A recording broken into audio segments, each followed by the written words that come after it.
What if somebody just went like Yeah, now? I need backup. So,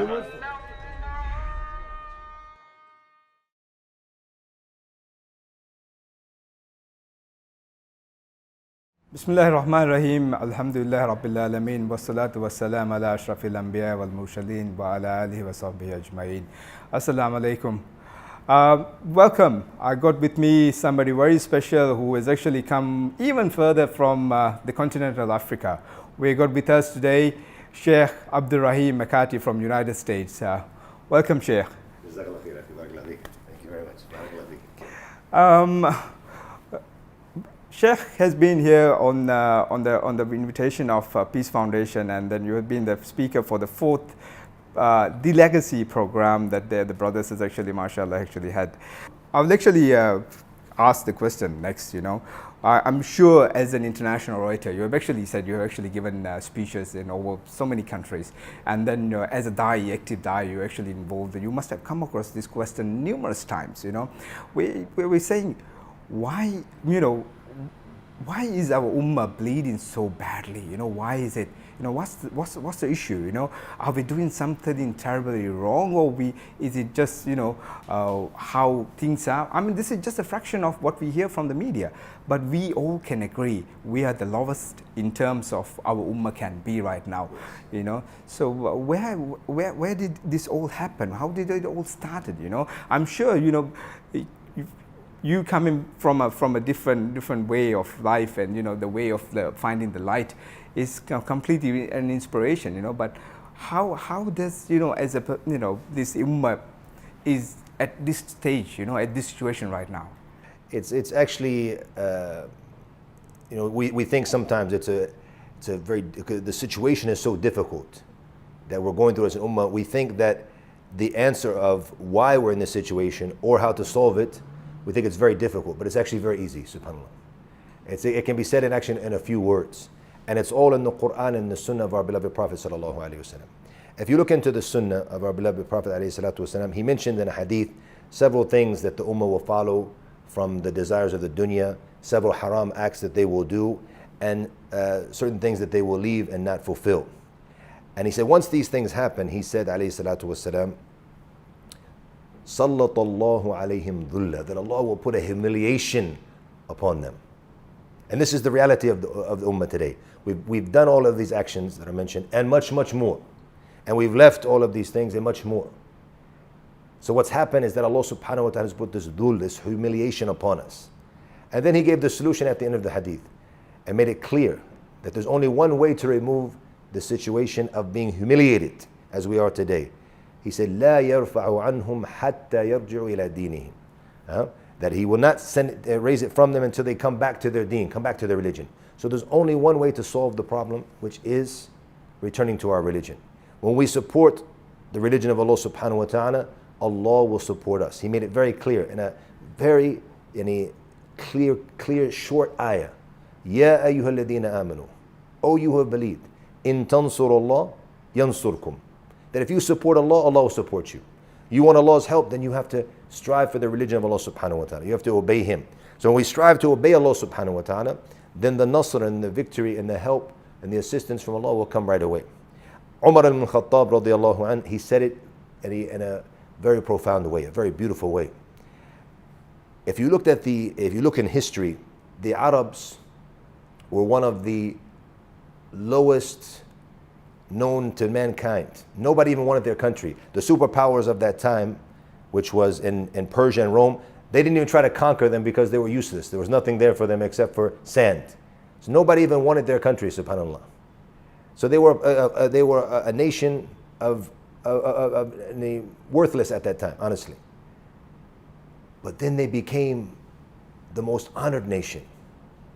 They became the top and everything. And throughout history, they started to become stronger and stronger, more powerful, and they became leaders. So how does someone come from being all the way at the bottom to being all the way at the top? He said, Umar ibn Khattab radiallahu anh, نحن قوم أعزنا الله بالإسلام. That we are a nation, Allah has honored us through Islam. فَلَمَّا ابْتَغَيْنَا الْعِزَّ فِي غَيْرِهِ أَذَلَّنَا اللَّهُ. So when we look for honor in other than Islam, Allah will humiliate us. Once again, being humiliated because we're looking for the solutions and other than Islam. So this is the reality of why we've reached where we reached today. We've turned our back on our religion and we're searching for solutions and other than the religion of Islam. And throughout history, we've only been successful as Muslims when we hold firm to our Islam and we strive to excel both in our religious affairs and our worldly affairs as well. Very true. Now, it's a problem. Very truly, it's actually described and explained in Quran. Why are we still, finding it difficult? It's very to go back to that roots. Is it that we do not know? Is it an issue with the knowledge? People do not know how to go back to the religion, the roots, the real, the way of Sallallahu Alaihi Wasallam and the way the teachings. Why are we not actually going back to the roots? What seems to be obstructing us? What is the barrier that is between us and the real way of things? I think that a big problem that we have today as an ummah is that the world that we live in, it's a world based on shahwat, on desires.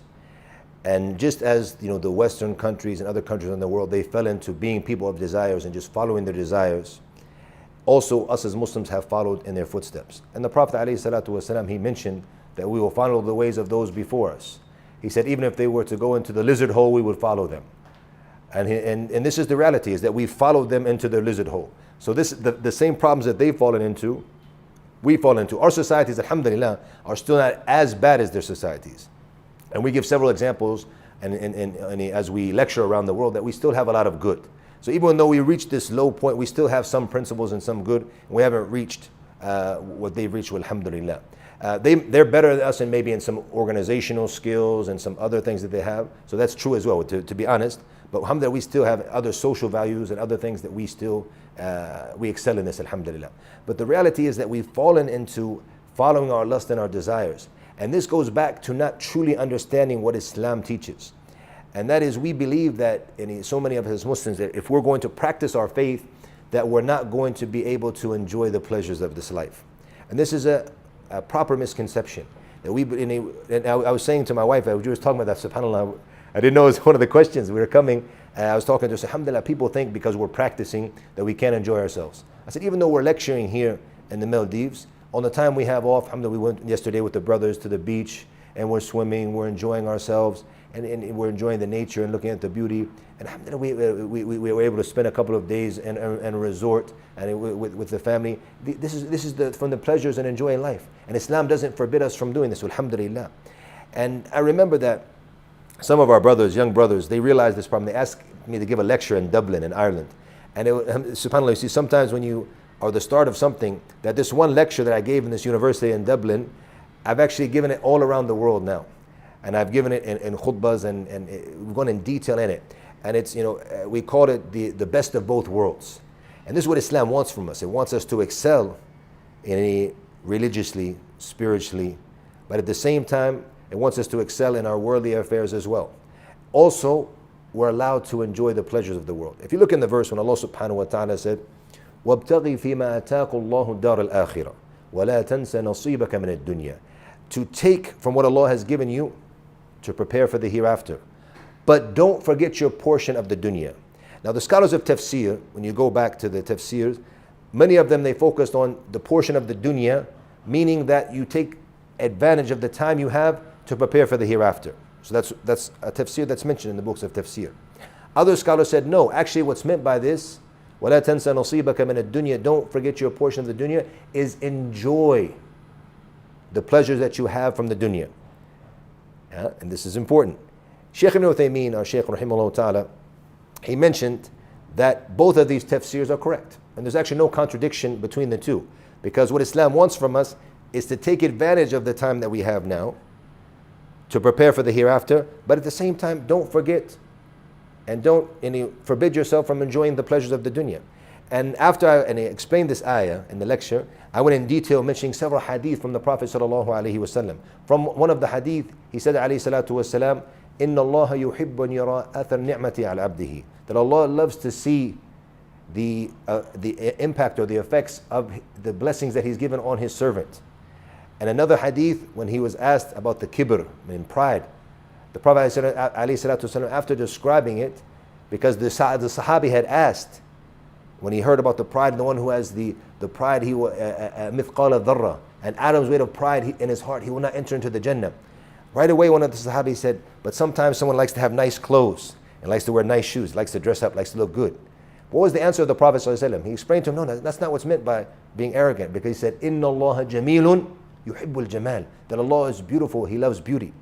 So having, even the Prophet ﷺ in a hadith, he mentioned 4 things. And this in the lecture, we always ask the brothers who are sitting in front of us, if you were to get $1 million today, and we can ask you, we can ask the viewers as well, if you were to have $1 million, think right away, what would you want to do with those millions?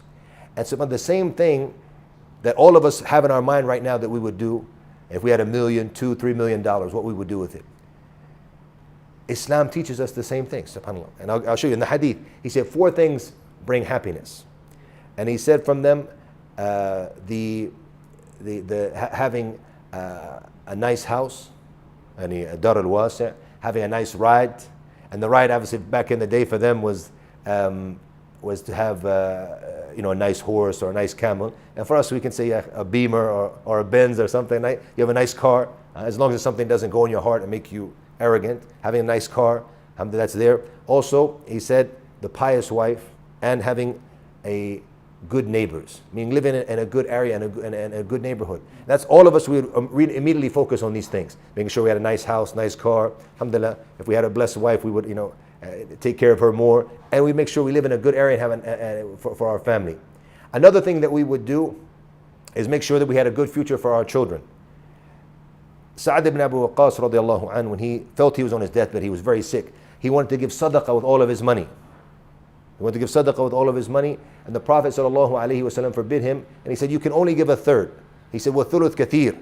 He said, and that's a lot. He said, it's better to leave your family better off. So once again, Islam is teaching us to prepare for the future, is to make sure our family are taken care of. He said, it's better to leave your family better off than have to go beg and ask the people. So everything we want to do with our money, Islam is teaching us to do it. The problem is, we don't understand Islam properly. If we understood Islam properly, we could know that Islam wants from us, yes, to be obedient to Allah and be obedient to following the sunnah of the Prophet ﷺ and following the Prophet ﷺ. But at the same time, it doesn't forbid us from enjoying the pleasures of the dunya. At the same time, it wants us to excel when it comes to excelling in the affairs of the dunya as well. And that's why the enemies of Islam and those who have gone astray, and even we have in Muslim societies now different liberal movements or secular movements who are coming and they're trying to attack Islam, they're trying to attack the practicing Muslims, and they're trying to take from the lessons that happened in the French Revolution when those people, they rebelled against the church. But the problem is that when you come to Islam and you come to the practicing Muslims, we never did the same thing. Look at our histories right here, right there. And here we are today as Muslims who are proud to be practicing Muslims, Muslims who are striving for Islam. We never forbid science. We never forbid advancing ourselves in engineering. In fact, when you look in history during the Golden Ages, which the West called the Dark Ages, and it was their Dark Ages, which is true.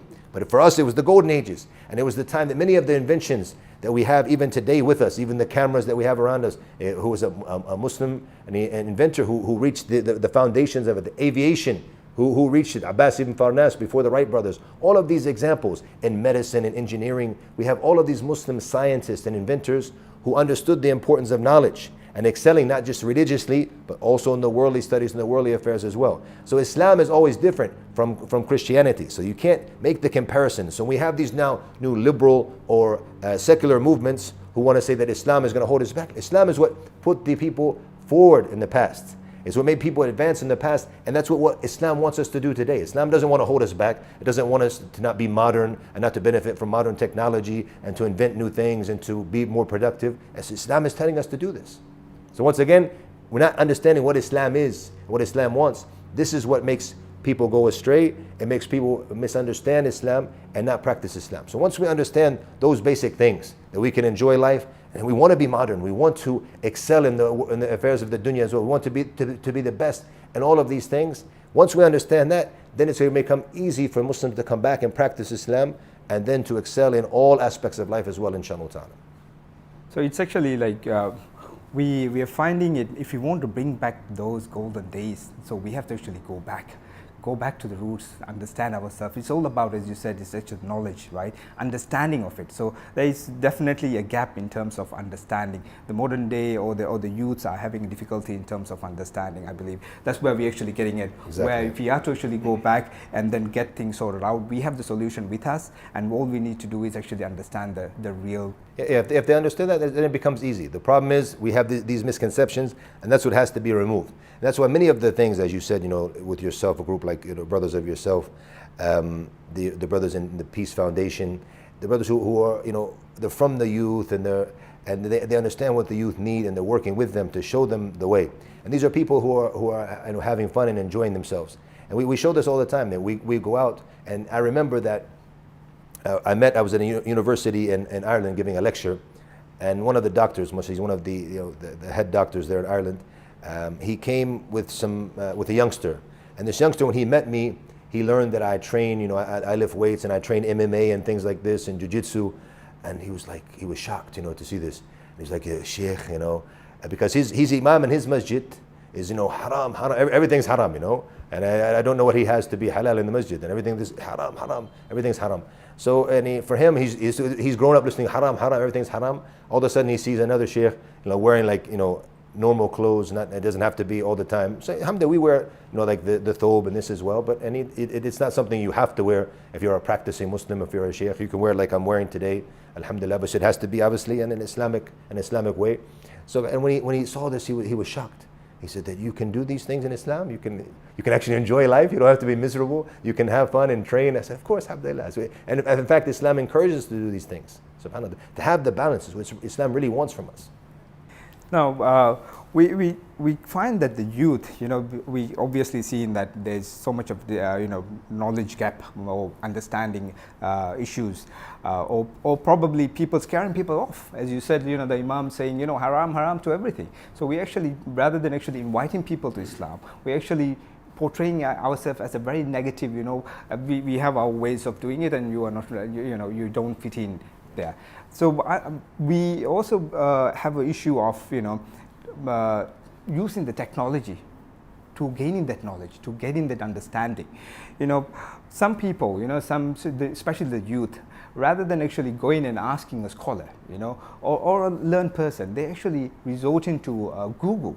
So we have more Google graduates than real graduates nowadays. So what is the side effects of having this kind of more graduates, Google graduates? I think the problem here, there's two problems. One of them is the youth themselves, as you described them as Google graduates. It's a good one. I never heard that one before, mashallah. So you have the Google graduates, and then you have the scholars themselves. Both of them have issues that they need to focus on. And to be fair, it's not fair for us to paint all scholars and all students of knowledge with the same brush. Because many of them are, when it comes to technology, you have some of our sheikhs who have over 20 million followers on social media, and night and day they're on Snapchat and Twitter because they realized that this was one of the ways to reach the people. It was one of the new platforms, and they focused on it. And this is what we need to do. And a lot of times what we've done in the past, I think this is it's a good sign, because in the past I feel that as Muslims we kind of got on the boat a bit too late in many of the things. When it came to, for example, television. And if you look at television, I've talked to people who are very big in when it comes to media. And one of the things, like when it comes to television, subhanAllah, where is a proper, good quality Islamic cartoon station for the kids? The one in US, Australia? There's tries now, but how good is it? Because also don't forget, our kids they're used to very high quality now. But when it comes to the potential of the ones who can make the sketches, the cartoons, and do this, we have the people who can do it. When it comes to the money, we have the money. But what we chose to do in the past, before the social media rush, is that we chose to have all of these, a sheikh sitting in a chair for 25 minutes or 26 minutes talking to the screen, which is something, and I'm not going to say there's not benefit, but it's not the most beneficial thing. The same money that we're using on these stations, we could have taken half of it and put it into making the cartoons a proper cartoon channel for the kids. So this is something you see that now you say, if this group in Australia, I don't know the group myself, but let's say, for example, they're doing a good job. But is it too late now? Because now we're on the social media rush now. So how many people are actually going to be watching these things? Maybe online, yes, they might watch it. Alhamdulillah, we have to obviously continue here and here to be productive. But this is just an example of getting on the boat too late. When it comes to social media, many of the shuyukh, alhamdulillah, they understood right away and they went with it, alhamdulillah. So social media, I think we're doing very well when it comes to the du'at and the scholars around the world in different languages. They're doing well. Several countries I've visited, some of them, they're still very onto the old system. And the old system still is good. It still has its outreach, but you have to create a balance. So there and there is an issue with some scholars, like we said, this haram guy we're talking about, this one imam, who don't really understand it, and that happens, I think, more so for us in the West, where people who come from outside and don't understand our society. But the ones who are from the society, and it's very important for even if they're a bit older, that they have this strong relationship, the local scholars, like for example here in Maldives, that they have relations with the youth and those who are the practicing ones who understand what the youth need. So, and they make the proper outreach to them. So there has to be efforts made on that side.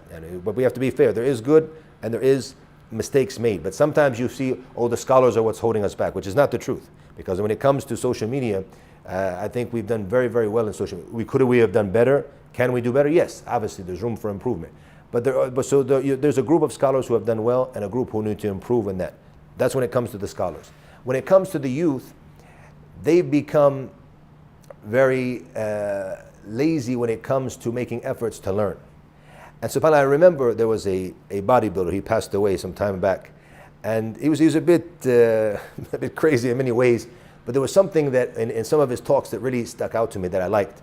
And he had a movement which he called the 5% movement, meaning that most people don't do it.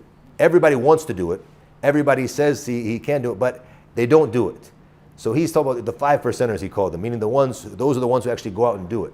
So it's a similar thing now with our youth. People, they say they want to learn, and they go and they get these clips here and there. But if someone really wants to do something, you have to do it properly. Social media, no doubt, it's a way of benefiting. You can find some good answers there. You can benefit from it, no problem. But the traditional way of learning and actually going back, and that's one of the things when you look at the Sahwa or the Islamic awakening, which happened maybe about 30 years ago in the Muslim countries, where people started to come back in masses to Islam and the da'wah was spreading. You'll see that there was da'wah, there was lectures that were emotional lectures and spiritual lectures, just to inspiring lectures to inspire the people. But at the same time, along with that, there was sitting down with the scholar and studying from the books. Now in the days we live in, it's brilliant because sometimes you might say there's not enough scholars. You can do it online. We have online universities. We were talking to the brothers the other day about IOU, Islamic Online University, that Dr. Bilal, our Sheikh, may Allah bless him and preserve him, that he actually founded, where you can study for free online, and you have the basic fundamentals and the things that you need to learn about your deen. There's other courses you can find out. We need an improvement here, by the way. This is an area, I think, with the courses in this that we need to improve when it comes to Islamic sciences and Islamic knowledge. But alhamdulillah, it's available. You can find it online. So the youth, they need to make the effort to, social media is good, that's one way, but they need to take out the time to be able to learn as well. If you really want to have beneficial knowledge they're going to truly benefit from, they have to also go back to the traditional way. So once Islam is always about the balance and creating that balance, inshallah ta'ala, in all aspects of life, subhanAllah. So it's about, we need to have the tradition way approach as well as, adapt the ways of, that culture, or, trying to... We might change a bit. Now, this is an area where I have some issues. So I'll put it out there. We need to keep traditional, but how traditional? Pay attention to this. So let's go, for example, I'll give you two examples. When it comes to public lecturing, I'm of the opinion that these long lectures, and now we've probably gone too long here as well, but sometimes we get talking, we get into it, right? And if you look at, for example, the TED Talks, what do they say? The limit they put is 18 minutes. And it's very similar to what our beloved Prophet ﷺ mentioned when it comes to the khutbah of Jum'ah, which he said from the fiqh of the khatib, the understanding of the khatib is to have a short khutbah and to make his prayer longer. Whereas now, we make our prayer very short and our khutbah very long. So to shorten the talks. So this is something, these type of talks, and even when I travel, like I'm traveling here, I was a bit reluctant. I said I can travel here, even though mashallah, the crowds in Maldives are pretty big, mashallah. But sometimes I travel to some countries and there's 100 people sitting in front of me. And I do something on social media and within a couple of minutes, I can have 100 views. And then within a day I can have 1,000 views. And even sometimes it goes even more than that. So I was thinking, why travel? But that traditional way of meeting the people face to face, it has a good impact on them and even on myself as well. But perhaps we need to focus on shortening the lectures. And so something brilliant that the youth, because the youth, sometimes they think of it different and they're creative. And that's what we want from our youth, is to be creative. I was in Denmark and I explained how I felt to the brothers. I said, these long 45-minute lectures, hour lectures, but when you come from abroad, people want this because you're coming from so far, they only get to hear you once, they want you to talk a bit longer. I said it should be 20 minutes, 30 minutes max. So what did the brothers do? The ones who were in charge in the masjid of the organization of the dawah activities, they were from the youth. They broke it down into 2 different lectures, like 25 minutes each. And they put like a 15, 20 minute break in the middle, coffee and biscuits and this. It was beautiful. So we came back to the second lecture, we're energized and this, and it was really fun. So we need to be more creative in how we do the things. When it comes to the traditional knowledge, and this I debate with many of the scholars, many of the students of knowledge, when it comes to taking a book and reading it, it's a good approach. It's a proven approach. I mean, we benefited from it and those before us.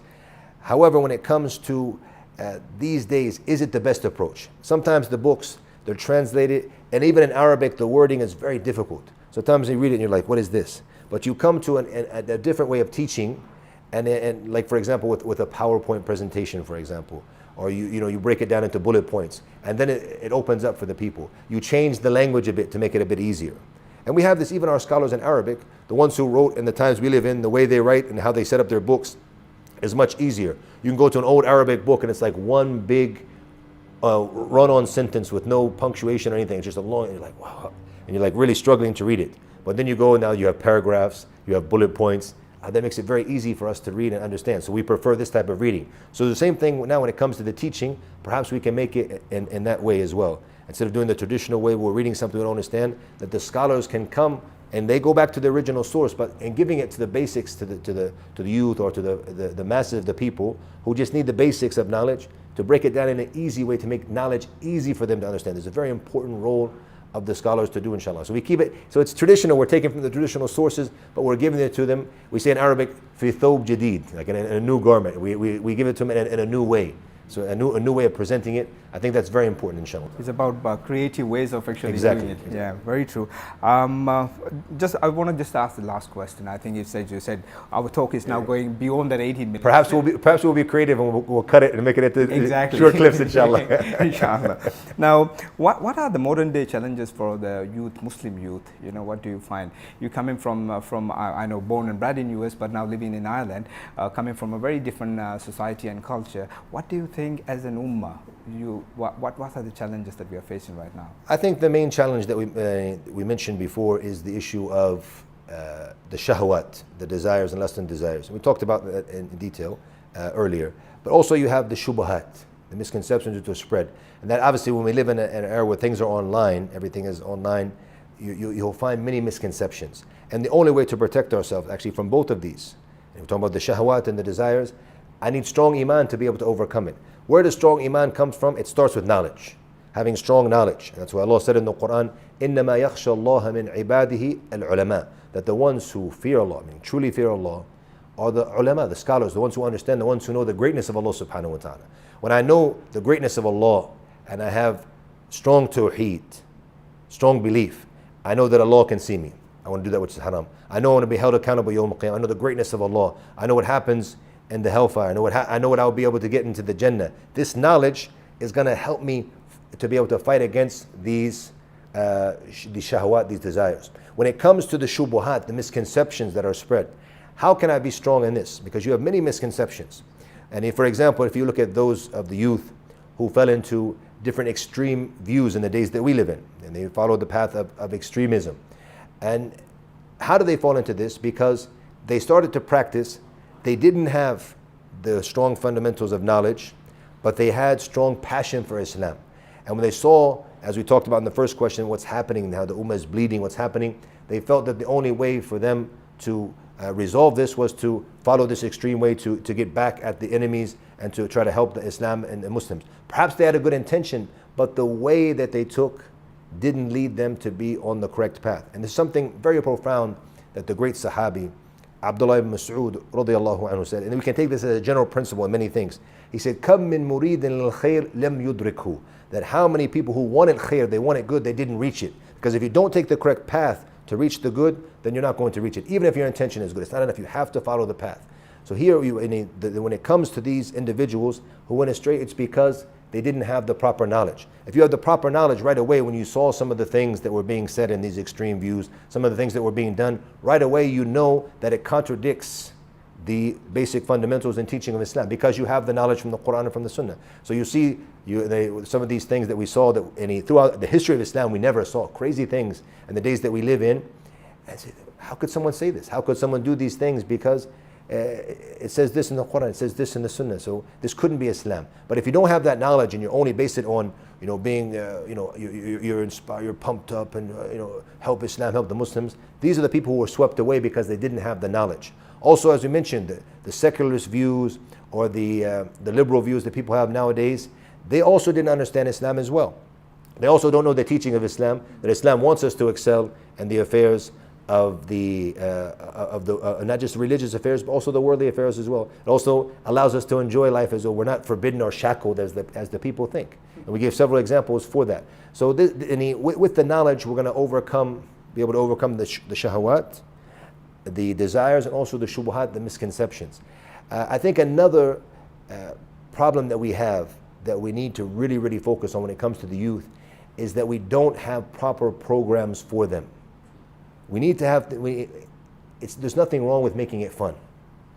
Something brilliant the brothers in the Peace Foundation we were talking about last night is they have a program now with the youth with football, or soccer as we say in the US, for playing soccer with the youth. So they're going to be playing with one of the sheikhs who's good in soccer, and he's also a practicing brother. And we see many examples, so this is something beautiful for our youth now, that we see examples like our brother Muhammad Salah. We see our brother Habib, who are people who are at the top of their game as athletes, but yet they're devoted Muslims. You see our brother Muhammad Salah, and he's reading the Quran on the plane. You see our brother Khabib, he's in the gym and he's sweating, but it comes time for the salat, and he's praying. So this inspiration, they say that we need to find these type of alternatives for our youth, where they have fun things that they can do, but they can be also any religious and practicing as well. So once again, it comes back to the issue of creativity. We have to have that balance, because a lot of the times the things that we're calling to them, they're not fun. And many of the masajid in the West, they're saying the youth don't come. Say, well, first of all, he's not at the level of iman that you are at, or he might not see things the way we see it. He wants to have fun, so there's nothing fun for him to do here. Let's be honest. Exactly. Secondly, some of the people in the masjid might run him away, like some of the old uncles and things like this. I remember I visited a masjid in Canada, and they made a beautiful program with basketball. So they said that the youth that we had in the masjid who were practicing, they found a halal alternative. And the ones who weren't practicing, it brought them into the masjid. He said a bit of the uncles were a bit disturbed when they came in, because especially in basketball, they're always jumping up and touching the things on the ceiling and hitting things and running around the masjid. And he said they didn't want this. So we sat down with them and explained to him, he said, this is exactly what we want. This is their center. We want them to be in the masjid. They're okay. Alhamdulillah, let them have fun. They're not doing anything haram. So they're in the room, they're playing football inside of one of the rooms, and the uncle's like, oh, it's the masjid.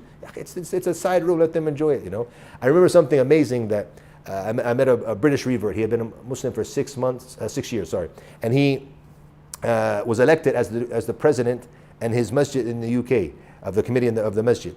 So one of the things he did right away with the change is that he took a room in the back that wasn't being used, and he put a 100-inch plasma TV. Now the masajid in America, they're a bit different because they're more like centers, Islamic centers. So you have the prayer room, and then you have other rooms for other things, other functions. So some of the uncles right away, and haram, and a television in the masjid, say, it's not in the prayer room, it's in the area in the back, and this is going to help the youth come. He bought the PlayStation, and they started to make like official tournaments, like the FIFA games and this on the thing. So the youth started like crowding into the masjid. One of the students who was there, he was telling me that I can't keep my kids out of the masjid now, subhanAllah. He said, they said it's more fun. He said, you have PlayStation at home. They said it's more fun playing with our friends in the masjid. So many of them weren't praying before, and they started praying because of this now, subhanAllah. They're playing their games, the adhan is called, and they start to pray. So we need to be creative and do fun things for them. And honestly, we don't have this in most countries around the world, in most communities. So we need to be more creative and have these type of outreaches where we bring the youth in to do fun activities and show them that it's okay to have fun. And I'll finish with this, a story that happened to me in Ireland. We went out with a group of youth. One of the brothers, mashallah, he's now studying in Medina, may Allah bless him. He came to our community and wanted to do something. He was very active, so he went out and he grabbed, a bunch of the youngsters, about 20 of them, and went to the beach. And we were playing football on the beach. When it came time to play Maghrib, we went and we prayed Maghrib. The next day, we took them back to the beach again. This is the area that I live in, Ireland. And it was Asr time. We were swimming. There's a nice place to swim there next to in the sea. So we're jumping in, we're swimming, everything. Actually, I wasn't swimming with them, but I was watching them, was there with them. And we're talking, and they got to talk to me about certain things. But what they did, when it came Asr time, and we're standing in the park in front of everyone. So we came time to pray, they made the wudu, and we prayed together in a jama'ah in front of everybody. So the brother said, we want you to give a small talk. And I said, there's no need for a talk now. I said, what they learned the last 2 days of having the pride of being a Muslim, having fun, playing football the first day, swimming the second day, and praying even in front of the people. Not caring, I'm a Muslim. It's time for me to pray in front of everybody. I'm going to pray. I said, what they learned from this in implementation, I said, it's enough. I said, we don't need to talk. He was persistent. I gave like a 2-minute talk, and it was about this as well. I said, this is all you guys need. You don't need to hear words from me. What you learned today from the implementation, you're having fun, but you still hold on to your deen. When it came time for the prayer, إِنَّ الصَّلَاةَ كَانَتْ عَلَى الْمُؤْمِنِينَ كِتَابًا مَوْقُوتًا, that indeed the prayer is prescribed time for the believers. Now it's time to pray.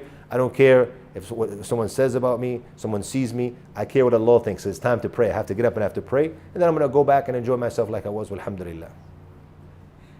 We're just finishing off. 2 words about Maldives, your stay in, your trip to Maldives. What would you say? Well, I think the first thing, obviously, beautiful. Anyone you talk about Maldives, absolutely amazing when you look at the beauty of the country, of the water. But one thing that really stuck out to me was the people themselves and how much the love they have and the respect they have for the scholars and for the du'at. And subhanAllah, we were traveling to a different island, and we were going by plane. And they said the plane tickets, they're free for you and your family because you're visiting international lecturer or scholar. SubhanAllah. The respect they have. The police force, they gave us a security detail who went around with us there to make sure that we're safe. Even though the country is very safe, mashallah, but yet because they want to make sure that you're safe and you enjoy your trip and nothing happens. The government, how they also open up. We were able to visit a lot of the ministers and sit with them, and they facilitated for us, the Ministry of Education as well, to give lectures in the schools, and they facilitate all of this, and it shows the respect and the love that they have for Islam and for the Muslims. So that beauty actually overtook the beauty of the islands, alhamdulillah. Jazakallah khair, and we pray that now, Allah subhanahu wa ta'ala preserve you and reward you immensely, on your work, and then, spreading the dawah program. Thank you very much once again. That ends our program for today, and we hope to actually, catch up with somebody else in the near future. Thank you very much, and assalamu alaikum.